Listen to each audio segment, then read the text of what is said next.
Avers. Let's see.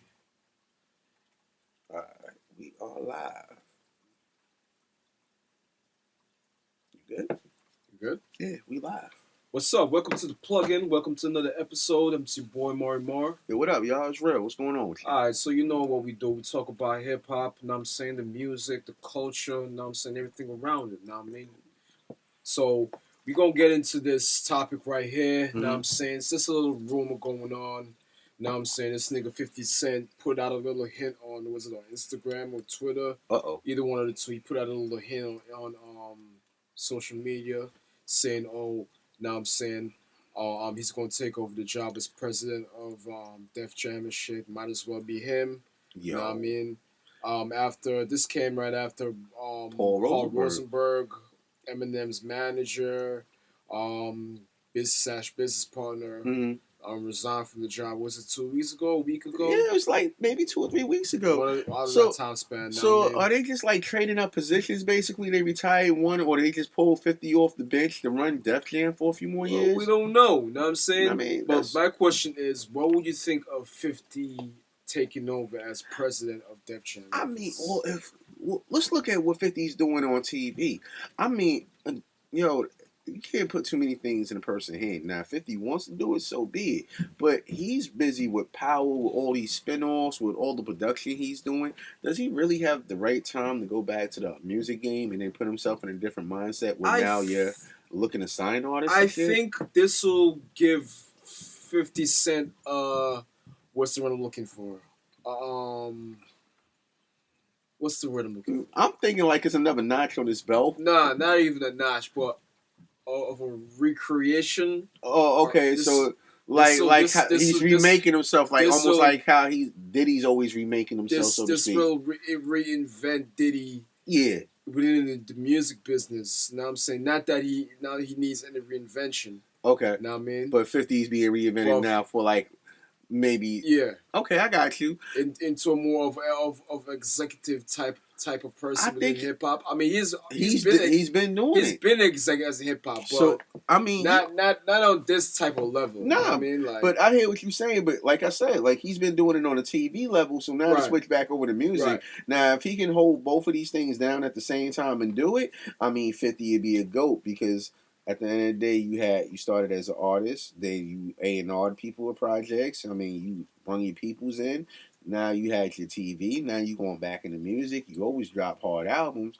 Like 50, you really can't knock 50 as an artist. And even his thought process on how he thinks about when he drops an album or drops a single, he puts it up against the other 10 songs he thinks is hot and make sure it rocks in that rain. Like, that's great thoughts of how you should process things when you're an MC going into this music biz. Like, 50, again, anything he puts his mind to, he got. It's just one of those things where it's like, for him, I'm just not looking out for him, but just a thought I would think if I was him, like, can I do all this and still maintain? Or do I just want to take this on and then have other people run it in my name, so to speak? So it's like, yeah, I'm the figurehead, but I could be turned to my boy and be like, listen, even though I'm the figurehead, y'all guys, y'all my A&Rs, y'all look out for what I need to get, and I'll put the stamp on it, and that's how we roll. So, I mean, it could work, and we'll see. We'll see. But I wonder if it's a rumor or if it's going to become true, because, again, that's like, yo, all right, so basically, Interscope is running Def Jam.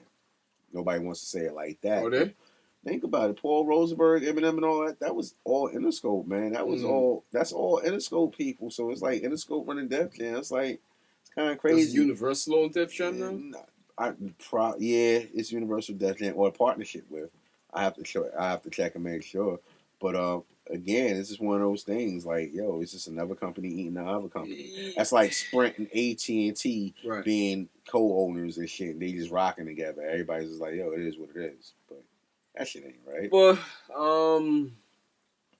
given Eminem's track record, not as an artist but as an executive on G Unit, it was fairly successful. But I mean, it didn't have any longevity to any of those careers. I blame that on Lloyd Banks because he was the one that could have had. So you wouldn't say it was not even Lloyd Banks. Other artists were very good on the label. Okay. Young Buck was good. I knew He you had a was gonna say promising. that. He had 2 platinum albums. Yeah, like I knew Didn't everybody. he? Yeah, but see, here's the thing with Young Buck. Here's the thing with Young Buck. Yeah. But Young Buck be getting himself into other shit that niggas have to step away from. So that's the reason why Young Buck is Young Buck. Now, I mean, I'm not trying to, and again, it's not to knock, but just look at the track, look what happened in the past, and this is why these artists are where they at. It's bad decisions. Don't get mad at that for a person saying it. It's like, yo, when you're in that light, you're gonna make decisions, but sometimes in hindsight, you look it back like, nah, maybe I should have did that. Maybe I should have listened to Big Homie. Maybe I should have made this move in hindsight. But maybe, I mean, he's good now. Don't get me wrong, but yeah, he could have been a longevity artist where it's like people could have been mentioning him more. But nah, they not. When that first album came out, I was fucking with that. Fucking with it heavy. Everybody was fucking with him. Not off the strength of 50, but off the strength of the artist. Right. Just off the artist himself. But, and you already know Lloyd Banks is who he is. Mm-hmm. You know what I'm saying? And the thing with Lloyd Banks, I don't know if it's... All right, let's talk real shit. Like, because he put out a statement a while ago where it's like, I don't know if people want to hear more Lloyd Banks music. It's like, that seems like a confidence issue, my brother. Because it's like, yo, we want to hear your music. And the thing about it is, you have fans. So what you have to do is cater to your fans. You can't worry about what the industry standard is. Like, dudes be caught up in, yo, I got to sell that 80,000. I got to sell 1,000, 100,000. I got to go gold. And the industry has changed. So it's not like you're getting that off of sales anymore. Y'all lucky y'all get the 30 to 50 to 80 to 100,000. What was it, like $100,000 gold where it used to be 500? Like, come on, fam. Like, it's different. So cater to your fans and move that way versus, I don't want to put more music out. Because that's the difference between dudes who stay in the game long and dudes that's not. Look at Fat Joe. Fat Joe's been in the game since 1990 motherfucking 3. Like, yeah, but the difference between Fat Joe longevity within the game and the other niggas that have not have that longevity as Fat Joe is that Fat Joe has adapted with the times. He's reinvented himself. Yeah, he has reinvented himself decade after decade. Like other niggas are still stuck within a certain era. But let me say this about Lloyd Banks: he was ahead of his time. Him, Fabulous. I hate to put, it's not a comparison, but those are two rappers that are ahead of their time. We all know that. Why I put them together is because little similar but different pushes. Fab had Clue. Lloyd had 50. All right, so Clue's a DJ. DJs are gonna push your shit more. Lloyd has an artist. So the artist is looking at you as A, competition, and B, I gotta push you, yo. Your shit gotta be hot. It's also gonna be more competition than pushing. So when you have that type of shit in there, I think that eats at an artist and it gets him to a point where he's like, yo, you know what? I'm not gonna make this music because it's not gonna be on a certain level like when it first came out. Like, I'm not gonna say you're never gonna have that same success, but you aim towards it. But if it doesn't happen, it doesn't happen. The point is just keep putting shit out versus being like, yo, well, I don't know if people want to hear it. But then again, all those projects that came out, all those songs, all this material that came out, who was behind that shit? I mean, and this is taking nothing away from the artist. You know what I'm saying? 50 Cent. Absolutely. You know what I mean? So absolutely. So what I'm hearing from you that the reason why G Unit didn't work out the way it should have was because of the artists. I'm thinking, you know what I'm saying? When you have when it's artist driven, yeah. And I'm not gonna put all the blame on the artist neither because I don't think like you can be an artist and be an executive at the same time. Right. You know what I'm saying? There are few that have done it. Jay-Z, who else? You know what I mean? But see, other people. But I'm saying that I feel that I don't know. I'm only on the outside looking in. I'm speculating. I'm thinking that. Thinking that 50 didn't have time to really like go in depth with the artist because he's doing artist, his own, and that's exactly so I'm saying what it that is. if you made that wave as an artist, being an executive, you know what I'm saying, imagine you just being a straight executive. You know what I'm saying? Imagine what you can do. Exactly. You know what I'm saying? So if this is true, I am excited to see what 50 Cent can do. I mean, it will be great, but that's the whole point. Even going back over to that the whole thing with G Unit, I think, yeah, it's nothing against the artist, but look at the history of that, right? So you look at Jay-Z with Rockefeller, right, and artists he had. The only one that really stuck and blew up was Kanye. Bleak is taken care of because Bleak is taken care of. But we're talking about music and selling. Kanye is really the only one. Beans, when they first came out, even Freeway, they could still rock and drop buckets and still make money off of it. But I mean, Kanye was definitely the money man out of that clique. Now, Bad Boy, nobody really. Longevity, nah. There's not one Bad Boy artist that has longevity. It's not even bringing. You know what's fucked up? The one that artist that has longevity is Biggie. It's just because it's Biggie. You know what I mean? But yo, that shit's crazy. But yo, yeah, let's move along, man, because we could get into that all day, man. And it's funny that I don't know. We want to hop to this. We just brought up Bleak, but that list, or do we want to hit up on talk about Royce first? Let's talk about Royce first. All right, so yeah, talk about it, man. What you got? Yo, that freestyle. What was it on 106? Well, I don't know if it was on 106. Wait, or was it on Sways? It wasn't on Sways. It wasn't on Sways, but that freestyle though. Yo, that's going in and type in verse to 5-9 latest freestyle. It's gonna pop up. You know what I'm saying? It's gonna pop up on the top of the list. Like, that shit was. That shit was too perfect. So that shit had to be fucking written down or some shit like that. That nigga prepared for that shit, bro. Well, yeah, you can prepare for it, but when you a rapper, when you an MC, and you study the game, like look at dudes like my dude Black Thought. That's somebody I put in the same shine as Royce. I still ain't heard that freestyle yet. I know. Oh man, I know a man late to the party, bro. Man. See, those are those MCs that is so perfect and been practicing and so knowledgeable of what they've been doing over these years that everything is effortless, it's fluent. That shit to the point like, nah, that nigga just ain't come up with that. Well, he really could be freestyling. And I mean, I even throw it like this. The key to it really is this. When you're a rapper and you're writing and you're memorizing all these lines and verses, you're memorizing all these lines and verses. So it's nothing to throw this line here, this line here, this line here. It could be two different raps and you throwing them together. The way this nigga, and this is nothing against Forrest the 5'9", the way this nigga was fucking spinning this shit, that shit was too fucking articulate and mad. Man, I suggest call that shit. Yeah, I suggest going back and listening to everything Royce did from Boom, produced by Premier, to his albums, to that new album now, Allegory, which is honestly, I'm not gonna say I'm not a fan now, but I wasn't a fan previously for Forrest the 5'9", and this is taking. You don't have to hate an artist not to be a fan of him. You know right. Like, I know he's lyrical, and I respect him as a rapper. Right. You know what I'm saying? But it just wasn't my type of rapper where I'm just running on the fucking internet to listen. I'm just saying, it wasn't that type of rapper that I was, I would run to YouTube to listen to the new Royce the 5'9". You know what I'm saying? But after the last album, what was the name of the last album? I forgot the name of the last album. And then I'll pull it up. This, shit. Yeah. Go ahead. And then this new album, the Allegory. You know what I'm saying? And then after hearing the freestyle, I'm a fan now. I'm 100% definitely a fan. You know what I'm saying? I'm gonna be going back. You know what I'm saying? Doing my research from Mr. Farm now. Listening to old school tracks and shit. You know what I'm saying? Catching up. You know what I mean? But I'm not afraid to admit I was wrong. The last one was Book of Ryan. Book of Ryan. There you go. Yeah. Book of Ryan. But I mean, going back to the bar exam, like go back to back then. Like Royce always see. Here's the thing with Royce, personally, and nothing against him, nothing against Proof in him. When I heard Royce, I was like, yo, Royce is better than M.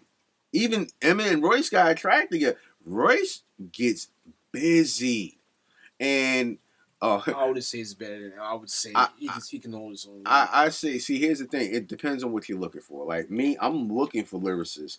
And again, both of them lyricists. I'm looking for punchlines. I'm looking for all that. But I'm a New York nigga, so I'm looking for a certain way you dropping them punchlines. It's a certain swag that some niggas got, and Detroit is like the next closest thing to New York when it comes to grittiness and it comes to verses and niggas really on they shit when it comes to these bars. Yeah. And Royce has always been on it. The one thing about I love the fact that he's went from rapper and now producer also. Like, A lot of rappers don't evolve. Excuse me. He's evolved. He's definitely woke. He's definitely saying some shit that people need to hear. Like I was in the gym listening to the album. It's just like it was so great when you hearing shit that's teaching you and not dumbing you down. You know what I mean? This is some real shit where it's like, alright, yo, this nigga's dropping jewels on the album. I'm blessed to hear this shit. Versus, you hear an album, it's just straight 808s, trap shit, and you're not getting nothing out of it but the movement, not a message. So it was great to hear a fucking message. And even the message he was talking about, just to bring up one of the skits when you talk about the ice cream man.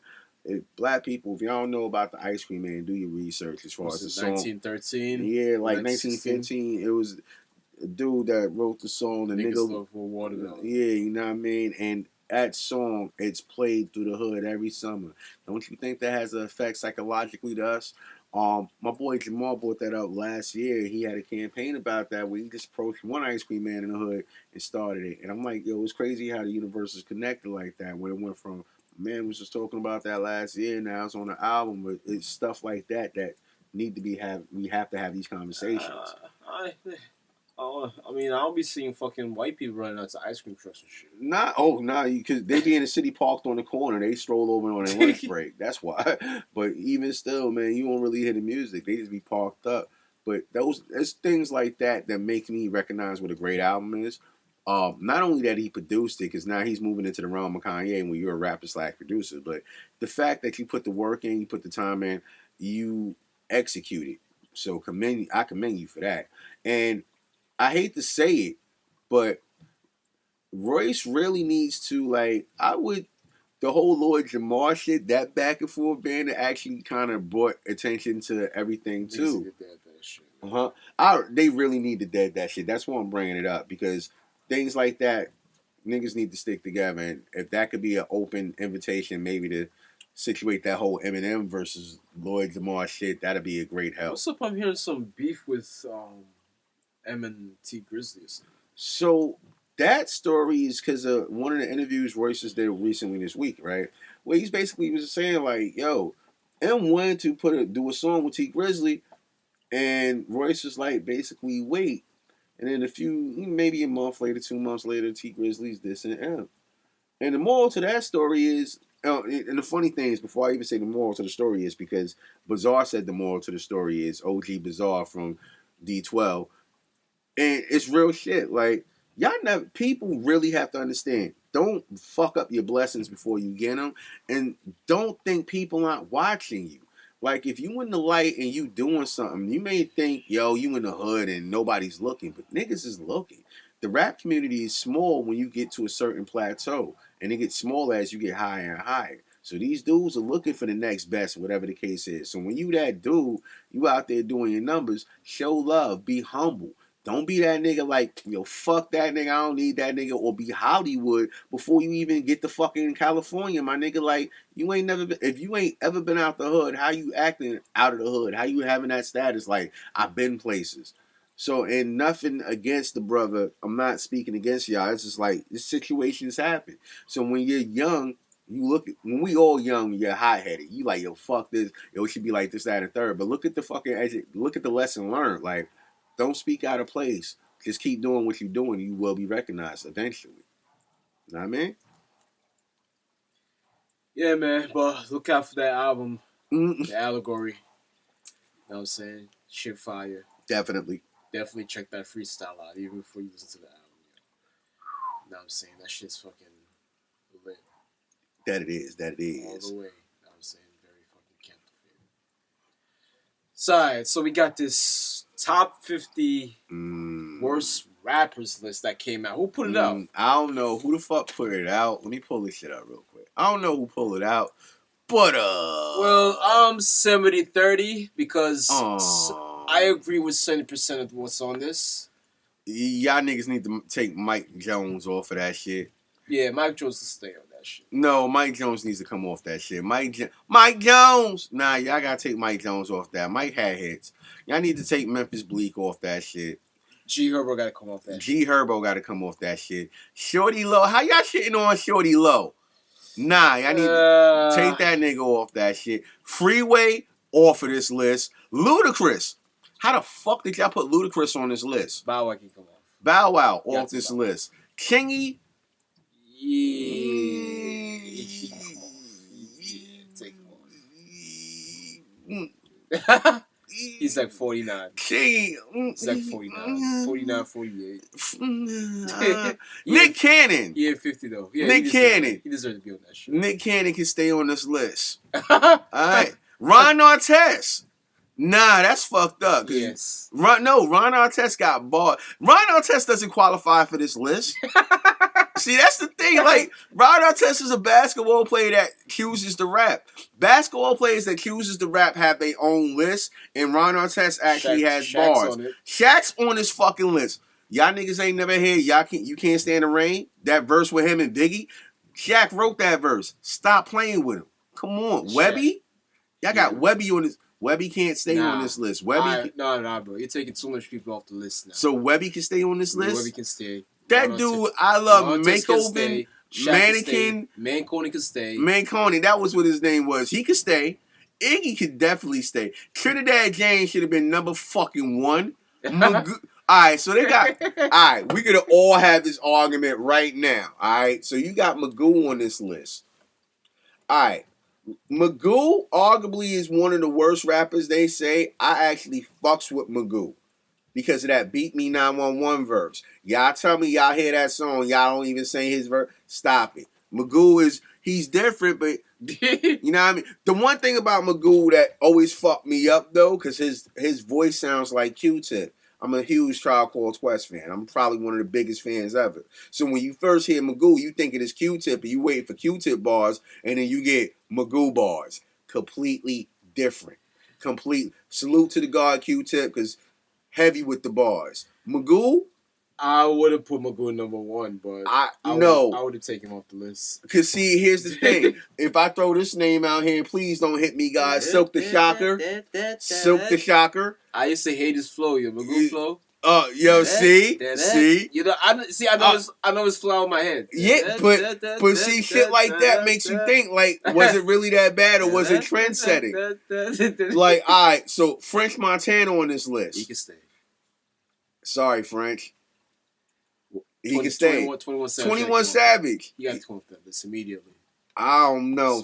21 Savage and Blueface is like... Blueface stay. 21 Savage definitely got to come off. Oh, that's going to be something to argue about. We're going to let the audience argue about that shit. It's not even an argument, bro. Vanilla Ice could stay, but here's the thing. He sold millions, so he's probably the richest person on this list. Flo Rida. Y'all are fucking bugging. Because, see, here's the thing. Flo Rida makes music for the world. Like, he not just a regular, Florida rapper, you know what I mean, area type gangster. Nah, he makes world music. Him and Pitbull are like, I put him on that level, so stop it. I think niggas sleep in the Earl Sweatshirt. Yo, definitely niggas are sleeping on Earl Sweatshirt. I'm mad he's on this list. Good. Tony Yayo. Yeah, he can stay. Most definitely. I don't know, man. Tony had bars. See, here's the thing. It's just like, nah. Yeah, if I'm stuttering about it, I'm trying to make it up, right? Nah, but yeah, if I'm stuttering about it, maybe he needs to stay. JoJo Simmons. Damn, your brother better than you, son. But JoJo actually. JoJo whack. No, but JoJo figured it out early. He was like, yo, I'm going to do this part of the music game. Nah, he didn't figure it out early, bro. It took him a minute. Nah, yeah, I guess. OJ the Juice, man. What he be doing now? He A&R and managing other projects, and then he's got a few things going with different stores, too. Like, I can't... When last interview, he was doing a few things, but he's not rapping. He said it himself. He ain't trying to rap no more. God bless him. OJ the Juice, man. Yeah. Short but shorty. That's what I remember you from, son. That's the thing. Like, so yeah, he can stay on the list. YFL Lucci. Oh, man. What's that? 120? 120 where? Where the fuck is that? Where you see that? On 120? Playboy Cardi? Underneath Little B. Underneath Little B. What's that underneath? You pass it. What number? I-20. I-20. Who's that? Oh, that was the nigga that was down with DTP he had a real harsh voice. He had that one song, We fighting in the club. It was on Ludacris, Chicken and Beer. Yeah, yo. I mean, come on. He's a one-hit wonder. He can't be on this list. Oh, Trinidad James is I can't. Well, I can't put him on this list because I would need to hear more. Stunner for Vegas? Nah, bro. You heard the Stunner for Vegas? Yeah. Nah. Another one, Logic. Nah. Yo, Logic has had some great fucking albums. He ain't my favorite rapper. But I'm not gonna go looking for him. Know what I'm saying? But you gotta take him off the list. Plies. Yeah, you can say. Plies makes love songs, man. Well, Plies is cool for shit, man. I have to hit that man back in a second. Plies is good for shit, man. Overall, though, I think the list is pretty accurate. There's just a couple of tweaks I would have made. You know what I'm saying? Overall, in my opinion. Yeah, definitely. Tyson. Who's that? 50 Tyson. Who the fuck is that? You don't remember 50 Tyson, the dude that looked like, I don't want to say he was, just look up 50 Tyson, but he can stay on the list. G Herb, I don't know about G Herb. G Herb, we gotta get off that shit. You saw G Herb's freestyle? Yeah, I don't know why you saw the latest one? No, I didn't see the latest one, but when we finish, we're gonna watch that shit. That shit was fire. Yeah. I mean, again, he ain't my favorite rapper, but you gotta give props and props is due. Yeah, definitely. I mean? And I think they really could have looked at this list and really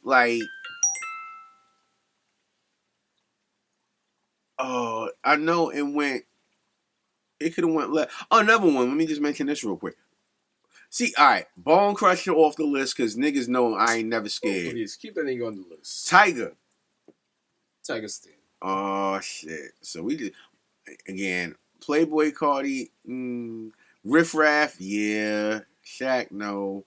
Black Tie. Who the fuck is Black Tie? Oh, they talk about Tyrese? Oh, shit on my nigga Tyrese. Oh, yo, all right, Black Tie. I ain't see no Will Smith over there. You ain't gonna see no Will Smith up here. You getting jiggy with it. Even they got YG's off this shit, man. Yeah, fuck Donald Trump, man. Fuck, man. Y'all wildin'.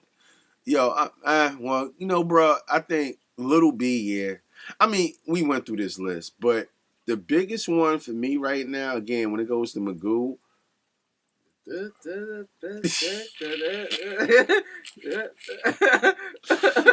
Oh man, Magoo. I really fucks with you though. I appreciate the music. Don't get me wrong. I ain't listen to a song like this is coming from the nigga that likes Will Smith. Yo, but no doubt, I do. But again, it's just like Magoo. Magoo. The thing that always fucked me up with him is because he had Q-Tip's. He had Q-Tip's voice, but whatever. I appreciate you, Magoo. I fucking do. I appreciate you so much because that Beat Me 911 verse, the Timberland Magoo album had like one or two joints where I was actually vibed out, like, cause it was different. I like concept music. I like niggas to be who they are and not be afraid to be who they are. So that shit, it was beautiful times. Wherever you at, stay where you at, man. Shitting on them. But listen, man, we gotta wrap this up, B. It's been fun. It's been real and all that good shit. The plugin is always looking for more people to come down and bullshit with us and come join the fun. Come up on the podcast, kick it, throw your little view on life, and we can have some jokes and drink some Hennessy while we doing it. You can find me at rmg.studio on Instagram, and the website's rmgstudio.nyc. You already know, holler me on the gram. I'm already stored. I'm bugging out. Holler me on the gram. Now I'm saying I'm already God. You know what I mean? So I want to thank y'all for tuning in to another episode. You know what I'm saying? Stay plugged in. You know what I mean? Holla. Peace. Peace.